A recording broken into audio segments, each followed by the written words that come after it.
अगर स्टार्टिंग में अगर आपको 2-2 पेपर दिए जाएं, एक वापस ले लिया जाए, पता नहीं क्या हो रहा है पूरे इंडिया में।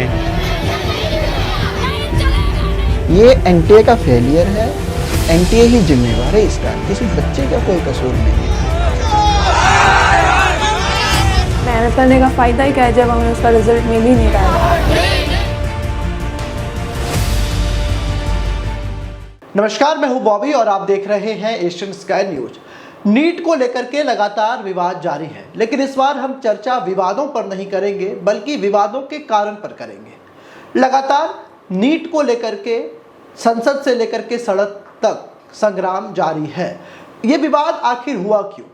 दरअसल नीट यानी कि national eligibility cum entrance test एक ऐसी परीक्षा है जिसको देकर के जो बच्चे मेडिकल में अपना कैरियर बनाना चाहते हैं वो सरकारी या प्राइवेट संस्थानों में दाखिला ले सकते हैं। पिछले कई सालों से ये परीक्षा इतनी कठिनतम थी कि लगातार लोग इसके लिए तैयारी करने कोटा, दिल्ली या देश के अन्य बड़े शहरों में जाते थे। इसको लेकर के बाकायदा बड़े बड़े कोचिंग संस्थान भी खुले और छात्रों को नीट एंट्रेंस की तैयारी के गुर सिखाए गए। लेकिन इस बार नीट लगातार चर्चाओं में रहा।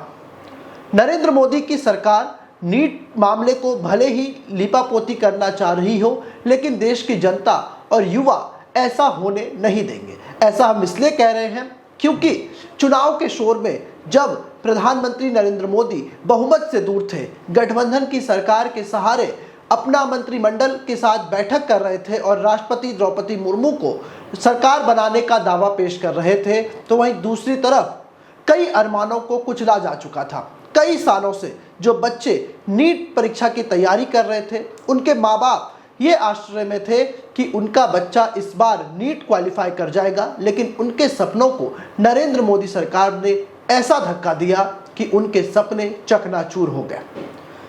इस पूरे मामले पर केंद्रीय शिक्षा मंत्री की जवाबदेही सबसे पहले बनती थी, लेकिन इस पूरे मामले के कई दिन बीत जाने के बाद भी केंद्रीय शिक्षा मंत्री ने अपने ऑफिशियल ट्विटर हैंडल से एक भी ट्वीट नहीं किया, जिससे बच्चों के बीच कम से कम ये जागरूकता तो रहती कि सरकार इस पूरे मामले में हमारे साथ है। लेकिन अगर आप धर्मेंद्र प्रधान के पिछले एक सप्ताह के ट्विटर हैंडल को खंगालेंगे तो वहां पर आपको एक पीआर स्ट्रेटजी मिलेगी जो सिर्फ प्रधानमंत्री नरेंद्र मोदी के वीडियो और फोटोज को पोस्ट करता हुआ दिखाई देगा।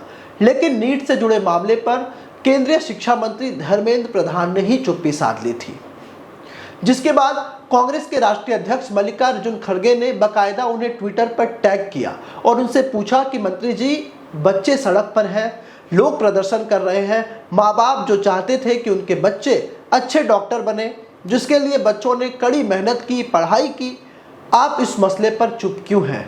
इसके बाद केंद्रीय शिक्षा मंत्री ने अपनी चुप्पी तोड़ी। हर साल नीट एग्जाम के लिए बच्चों की संख्या बढ़ती जा रही है। इस बार हुए नीट एग्जाम में 23 लाख से अधिक बच्चों ने इस एग्जाम में अपनी तैयारी की और एग्जाम में बैठे।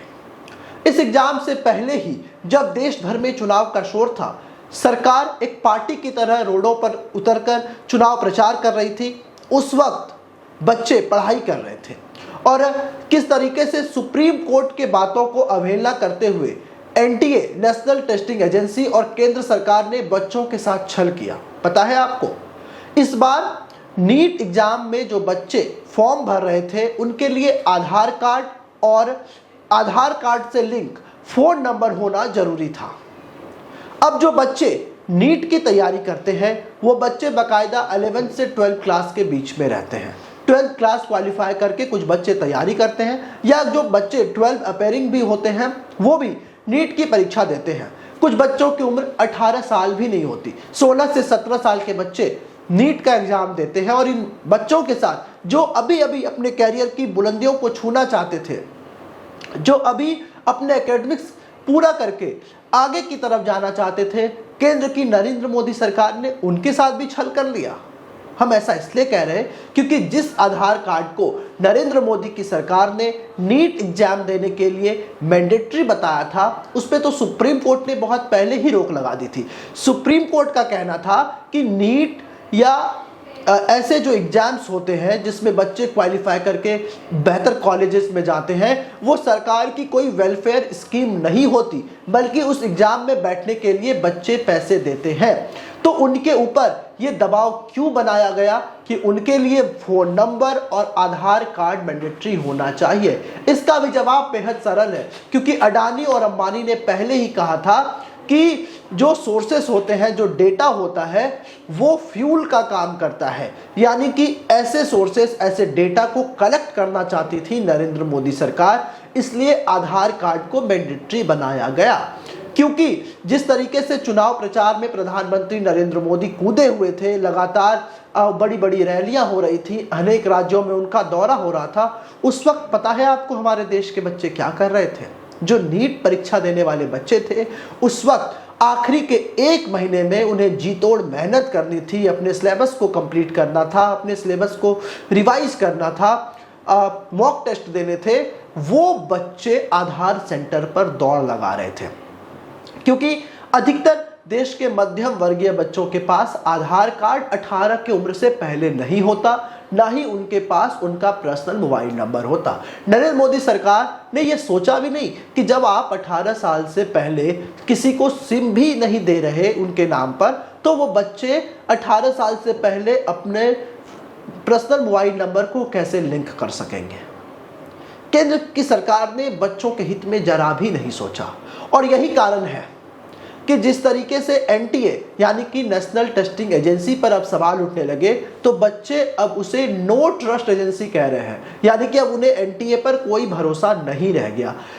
इतने ड्रामे के बाद जब जिस दिन रिजल्ट आया चुनाव का, ठीक उसी दिन नीट ने भी अपना रिजल्ट जारी किया। यानी कि सरकार की एक सोची समझी साजिश थी कि जिस तरीके से चुनाव के शोर में पूरा मीडिया चुनाव को कवर करेगा, पूरा मीडिया इस पर बहस करेगा कि मोदी जी ने 400 पार कहा था, इस बार इतनी सीटें आई, उस वक्त देश के उन मध्यम वर्गीय परिवारों पर क्या बीत रहा होगा जिन्होंने अपनी गाढ़ी कमाई में से पैसे काटकर अपने बच्चे को कोटा, दिल्ली, कोलकाता या अन्य बड़े शहरों में रहकर नीट परीक्षा की तैयारी कराई।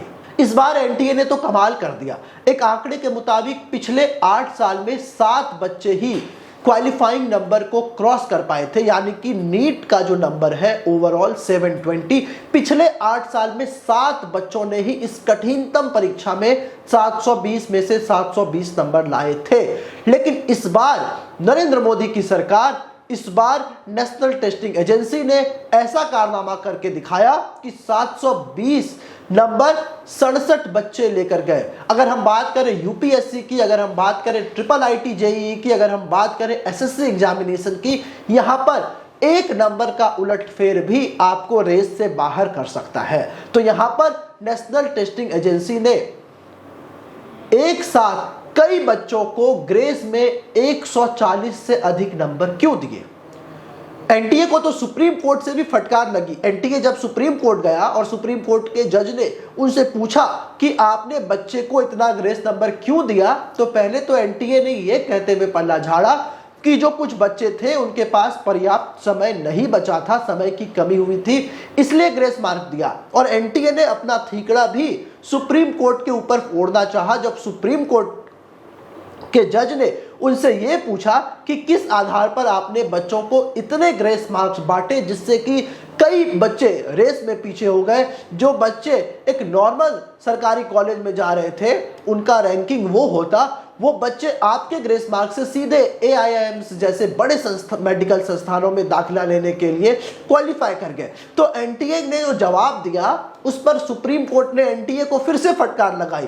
एनटीए ने सुप्रीम कोर्ट में कहा कि सुप्रीम कोर्ट ने ही एक बार अपनी एक सुनवाई के दौरान कहा था कि जो ग्रेस मार्क अगर समय की कमी के कारण एनटीए या कोई भी एजेंसी ग्रेस मार्क दे सकती है, तो सुप्रीम कोर्ट में इसने कहा कि हमने ऐसा लॉ के लिए कहा था। जो बच्चे लॉ की प्रिपरेशन कर रहे हैं, जो बच्चे लॉ की तैयारी कर रहे हैं, उसमें अगर उन्हें ग्रेस मार्क्स मिलता है तो सुप्रीम कोर्ट का फैसला उस पर था। तो आपने बिना कोर्ट से पूछे, आपने बिना किसी अधिकारियों की मनमर्जी से क्यों इतने ग्रेस मार्क बांटे? क्या ये किसी घोटाले की ओर इशारा कर रहा है? लेकिन एक बात तय मानिए कि यदि ये छात्र, यदि ये बच्चे, यदि और इनके बच्चों के अभिभावक नरेंद्र मोदी सरकार के खिलाफ सड़कों पर है तो इसकी वजह खुद नरेंद्र मोदी और उनका घटिया शिक्षा व्यवस्था है। क्योंकि जिस धर्मेंद्र प्रधान के ऊपर शिक्षा व्यवस्था जैसी बड़ी जिम्मेदारी दे दी, उन्होंने नीट पर चुप्पी तोड़ी ही नहीं। पहले कुछ बयानों में तो शिक्षा मंत्री ये कहते हुए नजर आए कि इस तरीके का कोई घोटाला हुआ ही नहीं है, कोई पेपर लीक हुआ ही नहीं है। जब इसके तार बिहार से जुड़ गए और आर्थिक अपराध इकाई ने इसकी जांच शुरू की, अब तो यह मामला सीबीआई को हैंडओवर कर दिया गया है, तो यह बड़ा खुलासा हुआ कि नीट एग्जामिनेशन से पहले ही वो प्रश्न पत्र बच्चों को मिल गए थे और बकायदा उन बच्चों को प्रश्न पत्र रटाए भी गए थे। कई बच्चों ने लिखित में ये बातें कबूल की कि उनके पास क्वेश्चन पेपर पहले आ चुका था और उसके बाद उन्हें बकायदा सारे आंसर भी रटा दिए गए थे। तो सवाल नरेंद्र मोदी से उठना चाहिए, सवाल धर्मेंद्र प्रधान से उठना चाहिए, सवाल नीट लेने वाली एजेंसी एनटीए से लेना चाहिए और सवाल इस देश की शिक्षा व्यवस्था से भी होना चाहिए कि आखिर देश के 23 लाख से अधिक बच्चों के साथ नरेंद्र मोदी की सरकार ने खिलवाड़ क्यों किया। सवाल यह होना चाहिए कि 23 लाख सिर्फ बच्चे जिन्होंने एग्जामिनेशन दिए, ये सिर्फ 23 लाख के आंकड़े नहीं है, उनके लाखों ख्वाब हैं, उनके परिवार हैं, उनके चाहने वाले हैं, उनके रिश्तेदार हैं। जब ये बच्चे नीट में पिछड़कर अपने घर वापस अपना बैग और बैगेज लेकर के गए तो उन्होंने अपने घर में, अपने परिवार में क्या जवाब दिया कि इस सरकार ने हमारे साथ ऐसा किया, सरकार ने हमारे साथ छल किया, या फिर हमारे वर्षों की मेहनत, साल 2 साल की मेहनत सरकार के एक गलत नीति की वजह से बर्बाद हो गई। और अब आप देखिए कि ये लोकतंत्र की खूबसूरती है कि जो एबीवीपी, जो भारतीय जनता पार्टी की स्टूडेंट यूनिट है, अखिल भारतीय विद्यार्थी परिषद, और एनएसयूआई जो कांग्रेस की स्टूडेंट यूनिट है, national student union of India, दोनों एक साथ और एक प्लेटफॉर्म पर नीट को लेकर के है। और ये विपक्ष की ताकत देखिए कि जब कल केंद्रीय शिक्षा मंत्री धर्मेंद्र प्रधान एक सांसद के तौर पर शपथ लेने गए तो विपक्ष ने शानदार चैंटिंग की, नीट नीट और नीट पर जवाब देना ही होगा। लेकिन अब इतना कुछ हो जाने के बाद ये सरकार अभी भी इस पूरी जांच प्रक्रिया पर कुंडली मारकर बैठी हुई है और हमारी ये मुहिम छात्रों के हित में लगातार जारी है। यदि आप भी नीट के परीक्षार्थी हैं और आपके साथ भी कुछ ऐसा हुआ है तो हमें कमेंट सेक्शन में अपनी व्यथा जरूर बताएं, हम उसे भी कवर करेंगे। तो ऐसे ही तमाम वीडियोस के लिए आप हमारे साथ बने रहें, हमारे YouTube चैनल को सब्सक्राइब करें, फेसबुक पर हमें फॉलो करना ना भूलें।